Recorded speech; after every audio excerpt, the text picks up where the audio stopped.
क्या कलयुग में फिर अवतार लेंगे गणेश जी? आइए जानते हैं इस वीडियो में। नमस्ते दोस्तों, स्वागत है आपका हमारे चैनल में।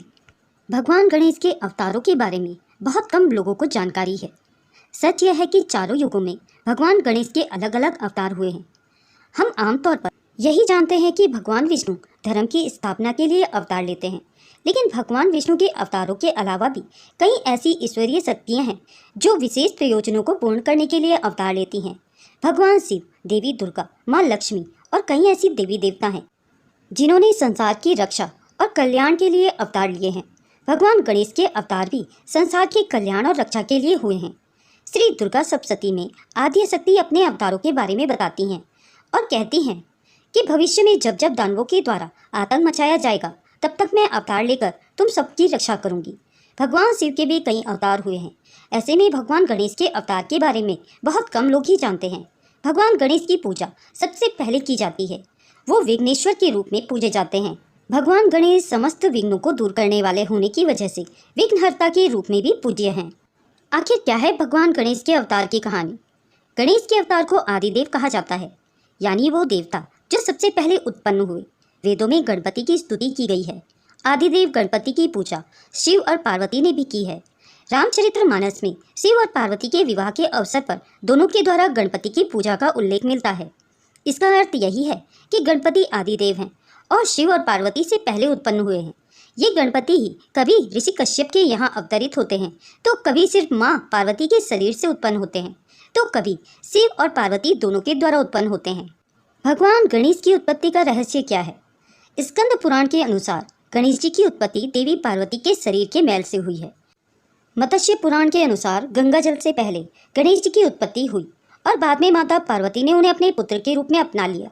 लिंग पुराण के अनुसार गणेश जी की उत्पत्ति भगवान शिव से हुई है। शिव जी ने ही असुरों को मारने के लिए गणेश जी की रचना की। वाराह पुराण के अनुसार गणेश जी की उत्पत्ति भगवान शिव की हंसी से हुई थी। भगवान शिव के गणेश के प्रति लगाव से पार्वती को जलन हुई और उन्होंने गणेश जी के सिर को हाथी के सिर का बना दिया। वामन पुराण के अनुसार भगवान गणेश की उत्पत्ति माँ पार्वती के शरीर से हुई। नेपाल की कुछ कथाओं के अनुसार भगवान गणेश स्वयं उत्पन्न हुए और स्वयंभू कहे जाते हैं। भगवान विष्णु की तरह गणेश हर एक युग में अवतार लेते हैं। दरअसल गणेश विघ्नों को हरने के लिए हर एक युग में अवतार लेते हैं। गणेश पुराण में दी गई कथा के अनुसार सतयुग में भगवान गणेश महोत्कट के रूप में अवतरित होते हैं। सतयुग में उनके माता पिता का नाम अदिति और कश्यप बताया जाता है। इस युग में भगवान गणेश का सिर हाथी का नहीं होता है, ना ही मूषक उनका वाहन होता है। सतयुग में गणेश सिंह की सवारी करते हैं। त्रेता युग में गणेश पार्वती के पुत्र के रूप में जन्म लेते हैं। त्रेता युग में गणेश को पार्वती के शरीर के मैल से उत्पन्न बताया गया है, इसलिए उन्हें पार्वती तनय भी कहा जाता है। इस युग में गणेश का सिर हाथी का नहीं है। त्रेता युग में गणेश मयूर की सवारी करते हैं। इसी कारण गणपति जी को मयूरेश्वर भी कहा जाता है। गणेश पुराण में ही ये दो कथा भी हैं कि मयूरेश्वर गणपति अपनी सवारी मयूर को अपने भाई कार्तिकेय को भेंट कर देते हैं।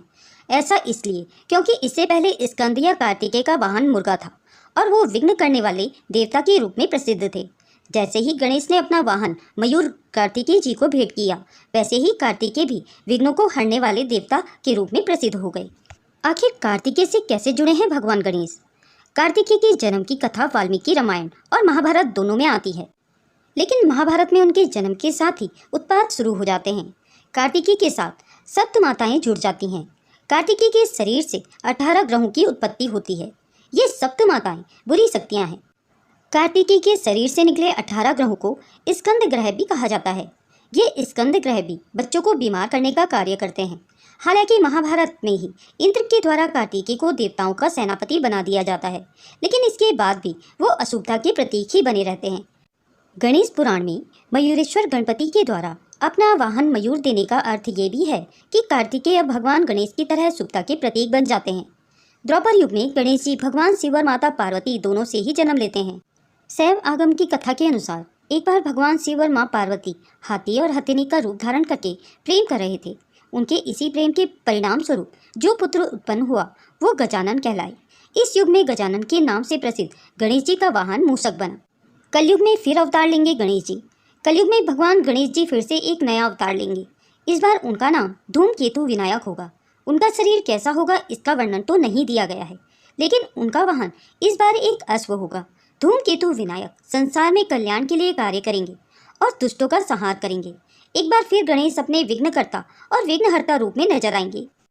भगवान गणेश की उत्पत्ति की जो सबसे लोकप्रिय कथा है वो है माता पार्वती के शरीर से उनका जन्म लेने की कथा। कथा है कि माता पार्वती भगवान शंकर के गणों से उब गई। ये गण हमेशा भगवान शिव की ही आज्ञा मानते थे, इसलिए माता ने अपने शरीर के मैल से एक बच्चे का सृजन किया और उसे द्वार पर रक्षा करने के लिए कार्य सौंपा। जब भगवान शंकर माता पार्वती से मिलने के लिए आए तो उस बच्चे ने उनका मार्ग रोक दिया। भगवान शंकर सहित सभी गणों और देवताओं ने उस बच्चे से युद्ध किया। उस बच्चे ने भगवान शिव के सभी गणों और देवताओं को पराजित कर दिया। भगवान शंकर ने क्रोध से उस बच्चे का सिर काट दिया। इस पर माता पार्वती क्रोधित हो गई। माता पार्वती के क्रोध को शांत करने के लिए उस बच्चे के सिर पर हाथी के बच्चे का सिर लगा दिया गया। तभी से इस बच्चे का नाम गजानन पड़ा। भगवान शिव ने गजानन को अपने गणों का प्रमुख बना दिया और इसके बाद से वो गणपति या गणेश के नाम से संसार में विख्यात हो गए। दोस्तों, अगर यह वीडियो आपको पसंद आई हो तो इसे लाइक और शेयर करना ना भूलें। अगर आप मेरे चैनल में नए हैं और ऐसे ही रोचक प्रसंग सुनना पसंद करते हैं तो मेरे चैनल को सब्सक्राइब करें। वीडियो को अंत तक देखने के लिए आप सभी का बहुत बहुत धन्यवाद।